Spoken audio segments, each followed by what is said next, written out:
Hello and welcome to the Society with Fatma Shaheen at PTB World. Today on our show we'll be talking about an extremely significant issue which is often unfortunately overlooked. We'll be talking about the growing social menace of dowry as it does exist in the Pakistani society today. According to statistics, there is a staggering number of 2,000 dowry related deaths in Pakistan, that too annually. And also research suggests that around 95% families in the country today give and take dowries, and this is despite the very simple fact that dowry, as we all understand, is not only a financial but it is equally an emotional burden on the girl and of course on the girl's family. What reasons would we then attribute to this deeply entrenched social menace in our society today? This is something upon which we'll be shedding light today. Overall, we'll not only be talking about this from a historical but also from a socio-cultural and more importantly from an economic perspective too. We'll also be shedding light upon the issue of dowry and how then does our religion Islam actually view it. How do we then at a very basic level draw that basic distinction between dawa, that is meher, and dowry in our religion, and why is it so important to then understand the difference between the same so as to perhaps better advocate for legal reforms and of course positive social change too. In this regard, we'll also be talking about the need for there to be perhaps more effective legal enforcement of the laws that we do actually have in Pakistan so as to curb the practice of dowry. And last but not the least, we'll be talking about the need for there to be perhaps not only greater community engagement, perhaps educational reform, also and by that yardstick greater media awareness when it comes to curbing this very social issue. All of this today, that too with an extremely eminent panel. Let me introduce you to my today's panel. My first panelist for today's show is Ms. Khawar Mumtaz. She is a women rights activist, an author and former chairperson of a National Commission on the Status of Women. Assalamu alaikum ji, welcome to the show. Thank you for joining us, madam. Alongside her, I have Ms. Dada. She has been the former advisor on gender-based inclusivity to the Ministry of Human Rights. Assalamu alaikum ji and welcome to the show. Thank you for joining us. Thank you. And via telephone line, we'll be joined by Shaykh Jahangir Saab, who is an Islamic scholar. Assalamu alaikum sir and welcome to the show. Thank you, Fatma, for having me on this show. Now, before we start the discussion on today's topic, let's have a look at this brief report. Exploring the roots of dowry traditions in Pakistan reveals an opportunity for growth and change. While dowry has historical and cultural significance, many voices in society are advocating for a shift towards more positive and empowering practices. Efforts to highlight the economic and emotional burden it places on families, especially women, are gaining momentum, creating a platform for meaningful conversations. Encouragingly, there are growing awareness of the link between dowry and domestic violence. This awareness is driving community-led initiatives aimed at protecting women and fostering environments of respect and equality. Highlighting these issues brings hope for breaking down harmful traditions and supporting women's empowerment. One of the most inspiring aspects of this movement is the push for solutions that advocate for a dowry-free future. By focusing on education, advocacy, and collective actions, communities are working to reshape culture norms, promoting a future where every woman can thrive without fear or undue financial pressure. This journey towards a more equitable society reflects hope, resilience, and positive change. Welcome back from the report. Now to get the conversation started with you, madam, first things first. According to research, 95% of families in Pakistan give and take dowries. And then of course we also understand the way in which dowry is then given would differ from class to class. Besides, somebody who has worked in this area, more particularly for women's rights, that too for such a long time, how would you analyze the current trends to be, that too regarding dowry in Pakistan? This is an important question and a very important issue that you are discussing today. It is a burden on families, whether they are the poorest, middle class, or even the rich class. Or maybe the super rich don't have a problem, but others do. And it is a big problem because it is something that everybody believes they have to do. Because this has been, dowry initially was something that you gave to your daughter as her property, and it was usually things that you would need in a new home. And it was not a measure of her worth. Of course. And I think over the years what has become is dowry has become the measure of her worth. Birth, madam, and also the amount of stability she would then have in her in-laws. And of course, because of her worth, if it is lower than the expectations of the family, then her worth is lower, and then she's treated badly, taunts, all kinds of things. And if she brings, if she brings much, that becomes that she is more valued. Right. And she's respected more. Perhaps respected, valued. I mean, value is then, manifested in different ways. Right. So, so it has become, to me, it's almost like a menace now, especially where the families feel a compulsion that they just have to. And there's also sort of almost a defined content of the dowry. Bedroom furniture has to be there, and sitting room furniture. There has to be a washing machine, even in the poorest homes. Right. Fans and cutlery, and beyond the Right. six sets of bedding, and so it goes on and on. But would you not agree with me when I say that when it comes to the more educated younger class, perhaps there is this positive trend of more and more younger couples very actively opting out of the dowry system in the country, and that is something that we definitely should encourage. I think that needs to be encouraged, but I think it's a very small number of people who are doing that, and they're more aware and more socially conscious, and we need to encourage that, and we hope that more educated young people will opt for not demanding and not accepting. Definitely. But the point is that overall, even the poorest, they get into debt, and they have to pay back debt year after year, and each girl's daughter's wedding means that you must have a minimum of whatever it is, Right. including the middle classes. And my experience has been that young women who now are working and are, that's also been a transition in Pakistan where Right. women's work is now acceptable. Right. Keep Also, paying. madam, a lot of times we see that women, they actually get jobs so as to be able to accumulate dowry, so as to be able to have those finances, to have those dowry items in place, on which I'll come to you, Sam, and I would want you to add to this further. So when we do talk about economically empowering women, we do understand this is something on which, madam very rightly so deliberated upon as well. Economically empowering women would be that one way so as to curb dowry practice in the country. But when it comes to having perhaps the right economic incentives in place, when it comes to working towards tax reforms, because I do understand that that is one area that you've been working on, what is the way forward here? What kind of economic incentives can we actually offer not only to the girls but also to their families at large so as to steer clear of such, social evils? Thank you very much, Fatima. First of all, thanks for You're most inviting me welcome. at such a significant topic which we can talk to the our audience. And Madam rightly said that this is only can be done with the social reforms, because when we talk about, when we can put some sanctions or some tax reforms or some kind of those things where the dowry can be people who are giving dowry to the women and they will be paying more taxes, then by the end of the day there will be alternative ways, and by the end of the day a woman has to suffer more problem. So I guess if we the way you earlier said in your conversation, if we look at Islam and we look at our culture and if we look at our religion, then we should start practicing those things. And the good thing is that the young generation, they are taking a lot of initiatives. Right. And if I am a mother of a son, then it is my duty to give him that lesson that the woman who is coming to join our house, she should act at the intellect level. And also in this regard, I think the responsibility lies on the parents, more particularly on the mother, like you just said, so as to train the child, especially the boy child, to consider marriage not only to be a mere financial transaction, rather to be that relationship of love and respect, and of course to then view a woman more than the wealth that she actually brings into the marriage. On which I'll come to you, Shaykh Saab, and I would want you to add to this further. So when we do look at this from an Islamic perspective, how would you comment on Islam then viewing the very practice of dowry? We do understand the fact Islam was definitely one of the first religions which actually gave women rightful share in their inheritance. But when it comes to dowry, what are the Islamic teachings on the same, and to what extent do you see us actually applying the same in letter and spirit? Thank you, Fatma, for having me on this show.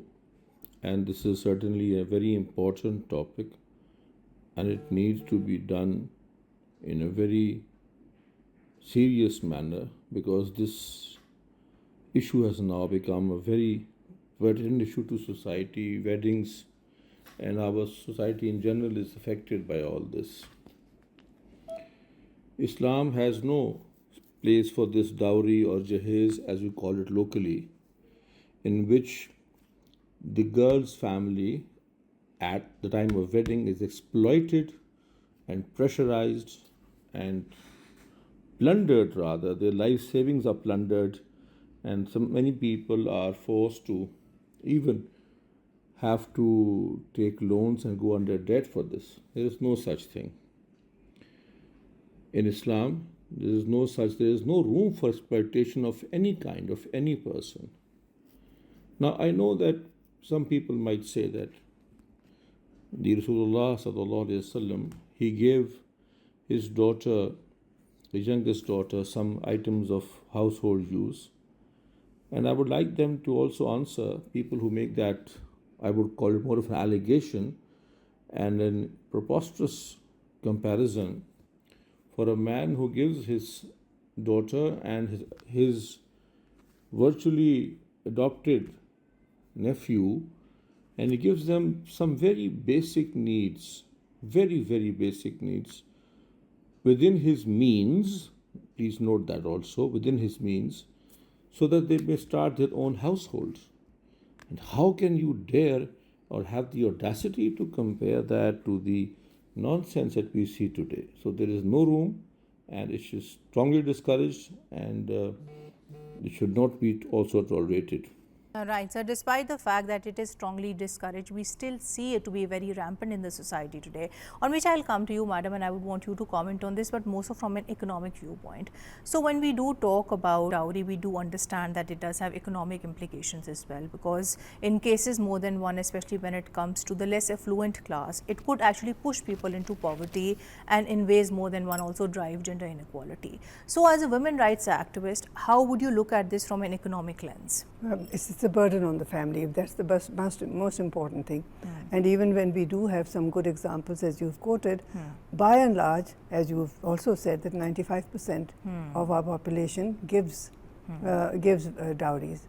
And dowry, having it or not having it, has a big impact on the pocket of the girl's parents, but also at a wider level, because in the poorer households, family also contributes. So it's an additional pressure on the family to contribute to that marriage, and then the person the family that receives that contribution has to return it when those marriages, which is of course a very interesting and a positive social support system, but the social support system actually is also impoverishing people. Right. And also, madam, in this regard, you would agree with me when I said a few years ago at least, we did see this practice of dowry display, which over a period of time thankfully has been on a decline. So do you not feel that, you know, cultural social practices like these would also in turn burden less affluent that way, so as to push them to give their girls dowry? No, the important thing is that dowry display was in a sense rather gross. I mean, you were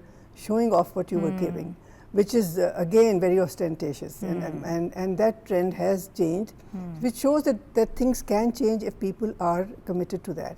But we have to also see that dowry is given, and sometimes given beyond your means. But what I find is that the giving of dowry, which is both a urban and rural phenomena, in parts of Pakistan where there was no tradition of it, like South Punjab in different areas, they have adopted it because they've learned that this is what the urban. So there's a negative trend also because of the dominance of the middle classes and the rich classes. Right, madam, your point is noted. On which I'll come to you, Sam, and I would want you to add to this further. Now, a lot of times we see dowry is construed to be some form of financial security for a woman who is actually entering into a marriage per se. And a lot of times we also ignore the fact that dowry can actually make women more vulnerable to dowry related gender-related violence per se as well. We have seen so many cases surfacing in this regard too. So how do you as a women rights activist then propose can we have that balance where perhaps, parents of brides, they are given an opportunity to make the respective girls more financially secure in marriages, regardless of, any societal pressures, but do it in a way that in turn doesn't subject them to any form of abuse or violence in, years to come? Well, Fatma, this is a kind of a very vicious circle. Maybe that could be a stability for her, but that could be an abuse for me. If my parents cannot afford to give dowry to me, but looking at her stature, like I am giving metaphorically, that can create a lot of pressures. My point over here is what things which we are showcasing in our society. I totally agree the way our Islamic scholar was saying, of course our religion is not preaching.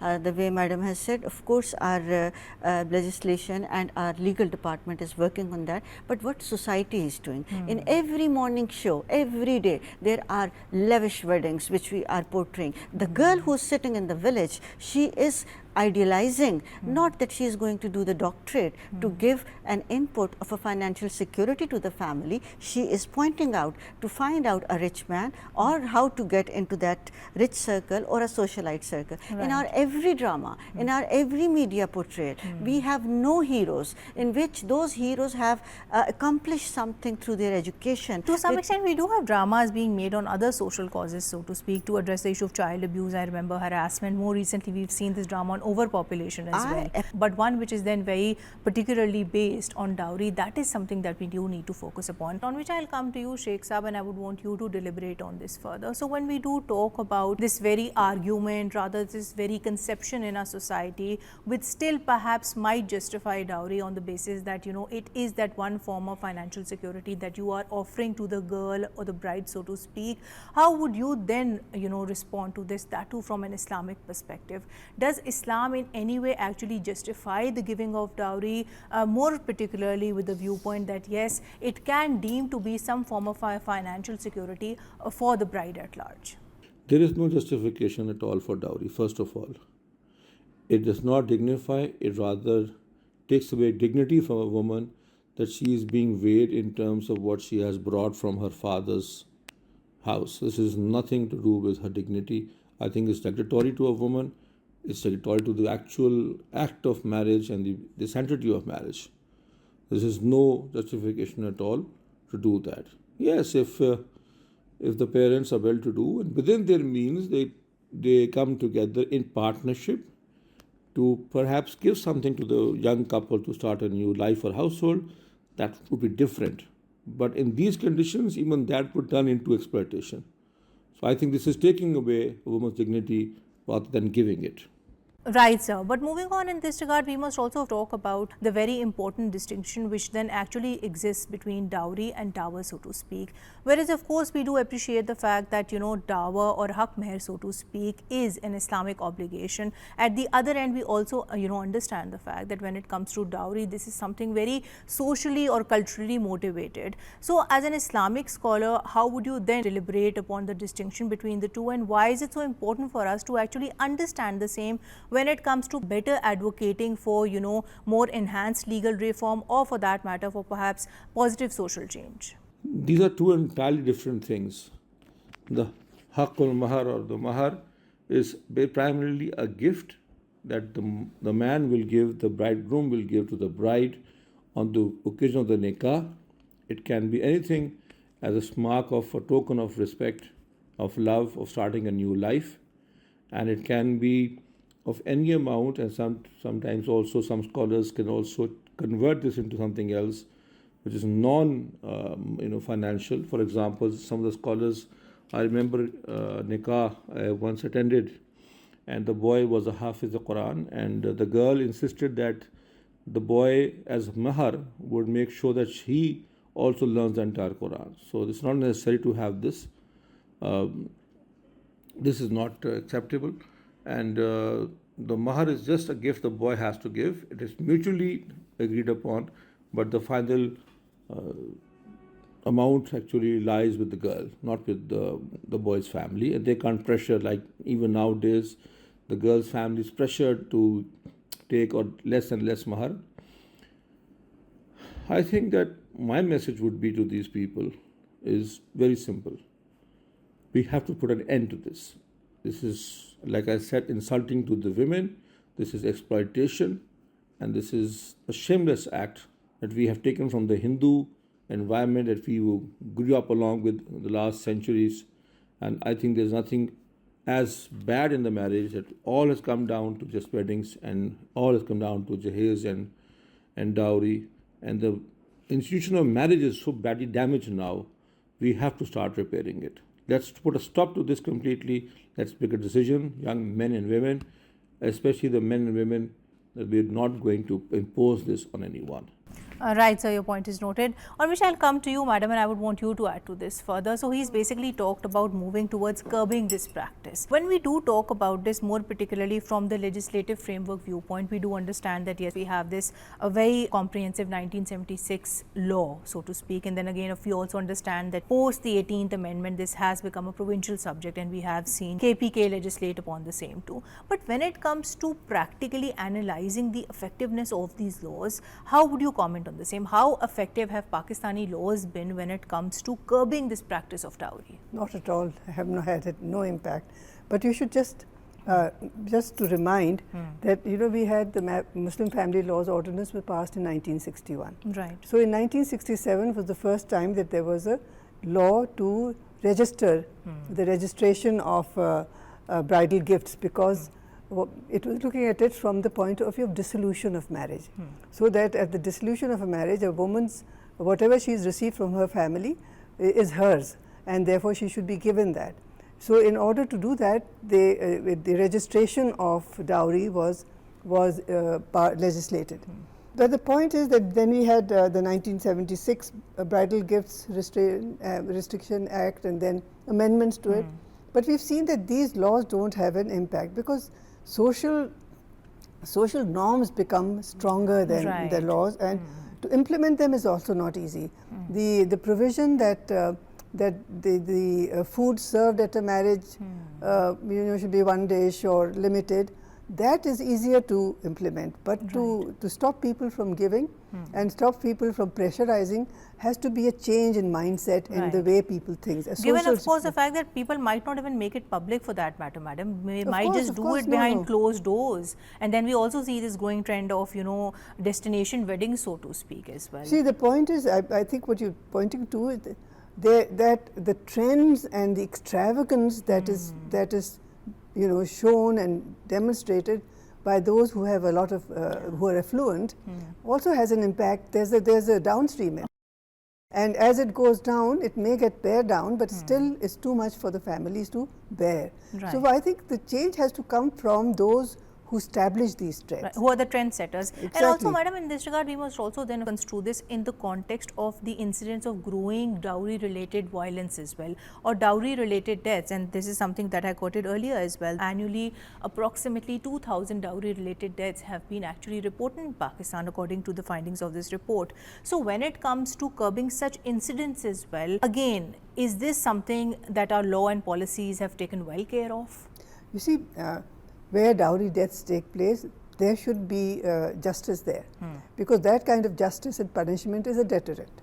And then the point is that the practice has to change. People have to stop doing it. And who can be the trendsetters? And as you mentioned earlier, maybe the younger people, educated, who know what this means, who also know what it means in terms of pressures to their families, are the ones who start rejecting it. I mean, parents want to gift their children or daughters, but that gift should be theirs to determine, not somebody else's pressure to determine. And it should just not stem from society. Exactly, that pressure shouldn't be there. The other thing that I think we haven't mentioned so far is that in many instances, families saying that if they've given dowry to a daughter, then they will not give her, it's equivalent to their inheritance. Right. So I think that distinction has to remain. Her inheritance, and daughters will have to challenge it. They will have to challenge this denial of inheritance because they've been given bags and shoes. You see, all cultures are always, they're not static.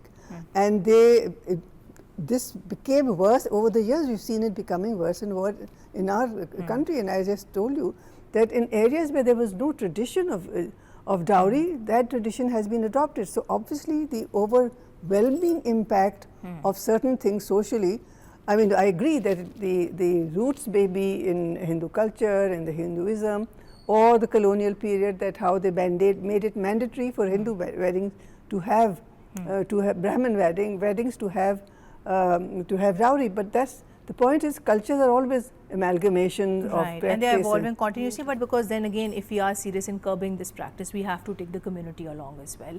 On which I'll come to you, Sam, and I would want you to add to this further. So when we do talk about the extremely important, rather pivotal role of Pakistani media, what role in your opinion can Pakistani media play when it comes to doing away with this practice of dowry? Because you would be remembering that a few years ago, we did have this very popular campaign by the UN Women, which actually involved not only social media influencers, but also actors and celebrities, so as to challenge the stereotypes, especially when it comes to dowry. So how do you then propose can these campaigns translate into positive and concrete actions? Yes, we do have voices which are being raised against such social menaces, but then again, how effective are they on ground? That is something that we need to address.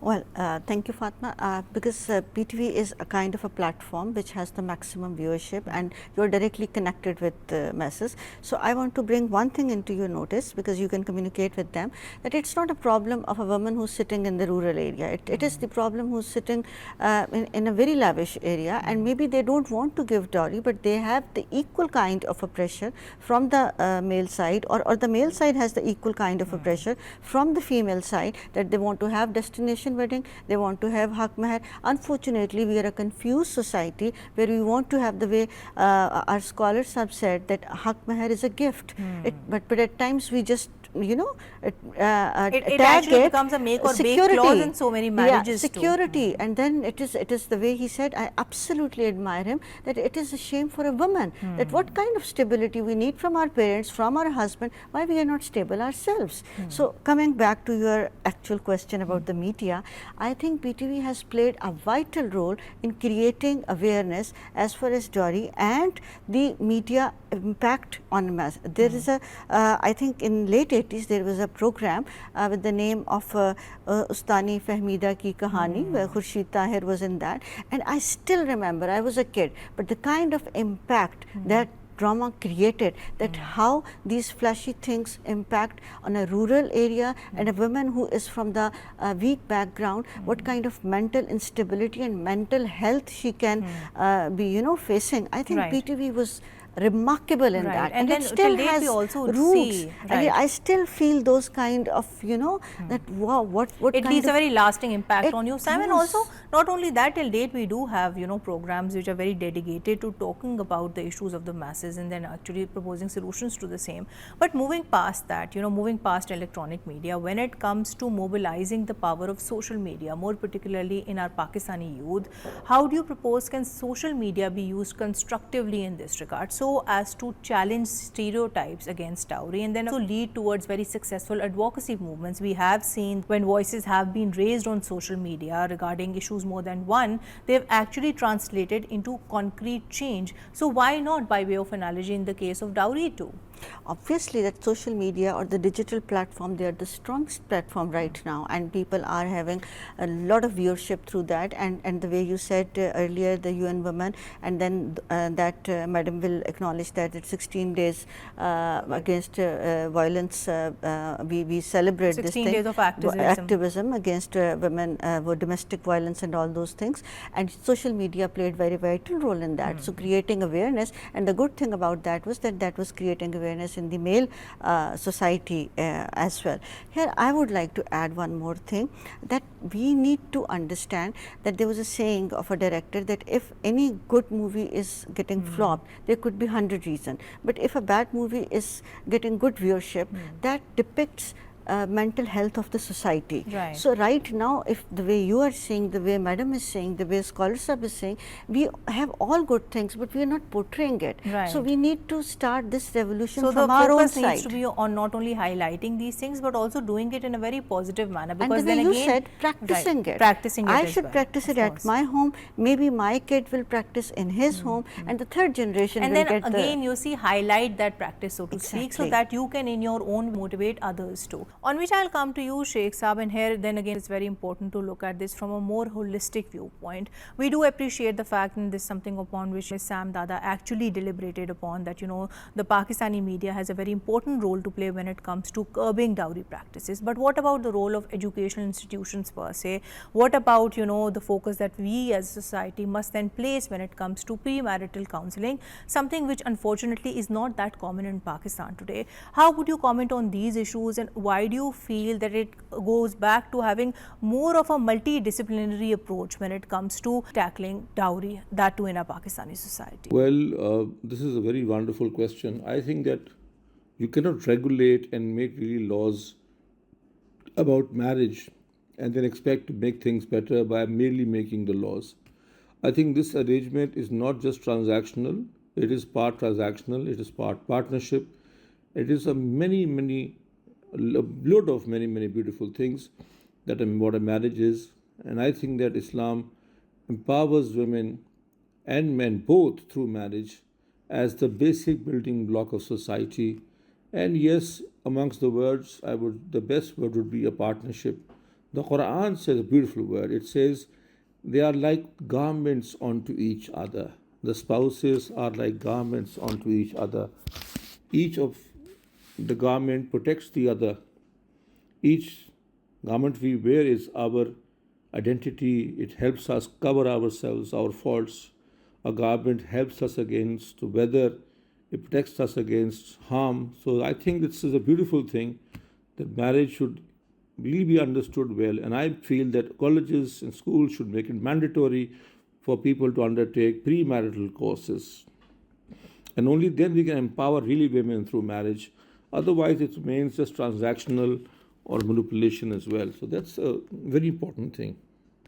Right, sir, definitely. So basically media engagement, community outreach, and then of course the importance of educational campaigns, all of them go hand in hand. On which I'll come to you, madam, and moving towards the end of the show. So to wrap up today's conversation, what role do you feel can the Pakistani youth, more particularly the educated youth, can play when it comes to challenging and curbing this very practice of dowry? Because we definitely do see slowly and steadily, at least the educated laws, they are moving past it. And why is it so important then to encourage them to do so? Because a lot of times we see that couples who might very proactively choose not to actually engage in dowry practices, they might be criticized in doing so rather than being celebrated. So how would you comment on that? The point I was making is that we should also valorize those who practice rejection and denial of dowry, and giving more importance to the partners, to each other, and their determination to make a life together, not because they've got good dowry or bad dowry, a good opportunity or a bad opportunity. But for the individuals that they are basically all in all to set the sensitize, trend. Set the trend. Set the trend, and to make sure that they understand the very importance of the sacred institution of marriage, madam, as it is. Because you see,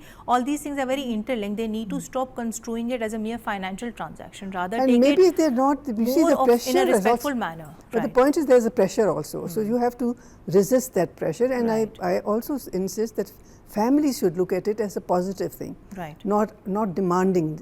And I think those families, maybe we could have an award for those who actually refuse giving or taking of dowry. The very important thing is also to raise the status of women in society. She should be seen as a person in her own right.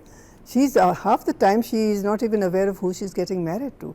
So the trend will have to come from the men, from the boys, more than the girls, because she's not the one who's saying that mujhe do dowry. So the point is, we have to look at it, as you're saying, holistically. We have to also see a girl or a woman as an equal citizen in her own right, and that's when we give her that status, then these things will follow also. Negative practices will move away. On which I'll come to you, Sam, and before we conclude today's show. So my last question to you would be, when we do talk about this issue of dowry, it's equally important that we also look at this from an international lens as well. So overall, to conclude today's show, why do you feel is it so important to then do away with this practice of dowry, that too as a step to perhaps better comply with our international commitments and to overall improve Pakistan's global image too? I love the statement, the way you said that it's marriage, it's a sacred thing, it's not a financial transaction. So we need to understand it and we need to endorse it. And as Madam rightly said, that Pakistan is one of the, I think, 6th country, the largest country which has youth population. We need to use that in a positive way. Having said that, in past, the way our state television and UN have collaborations at the international forum for condemning such kind of events, I think that could be the way forward, where we can portray the positive and the healthy picture of Pakistan to the not at the global status, but also to the maximum reach of the people. And we need to showcase the success stories, like our women from the scratch.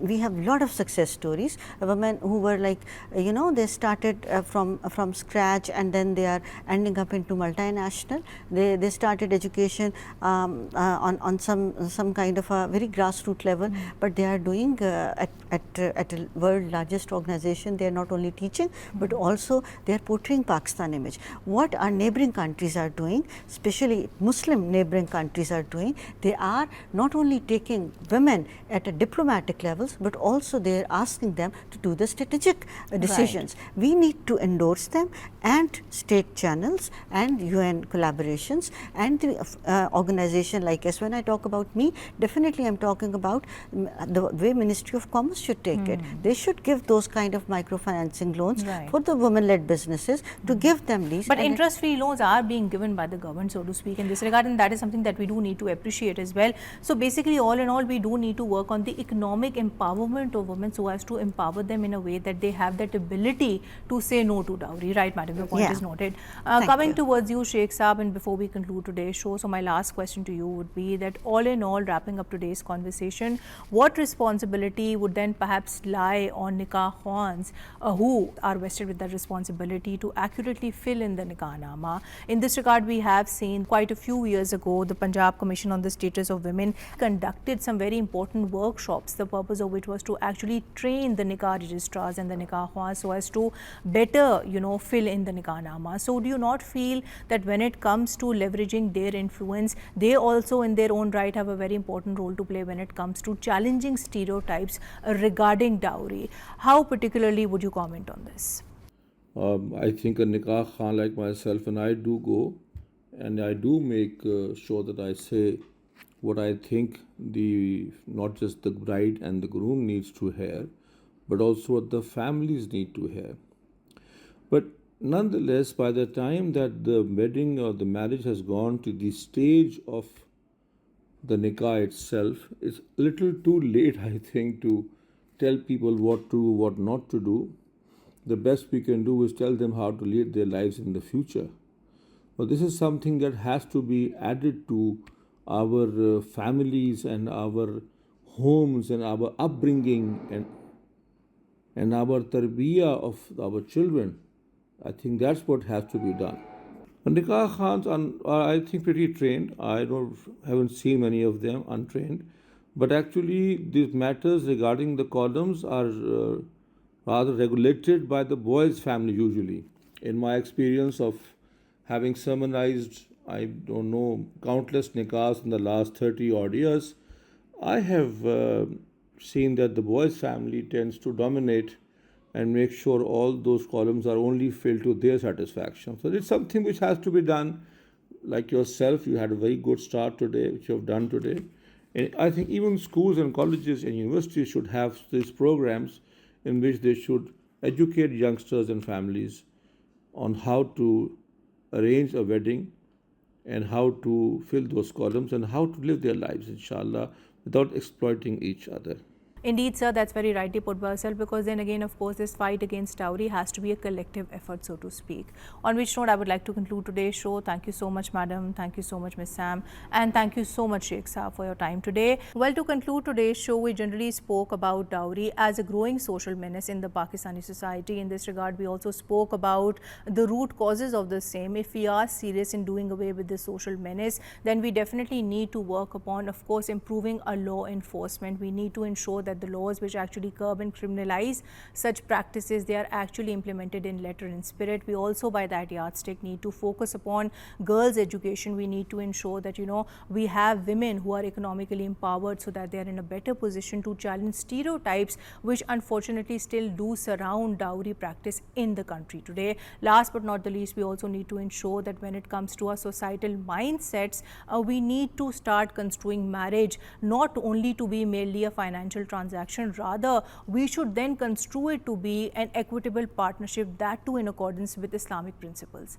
Thank you for watching The Society. Until next time, take care and Allah Hafiz.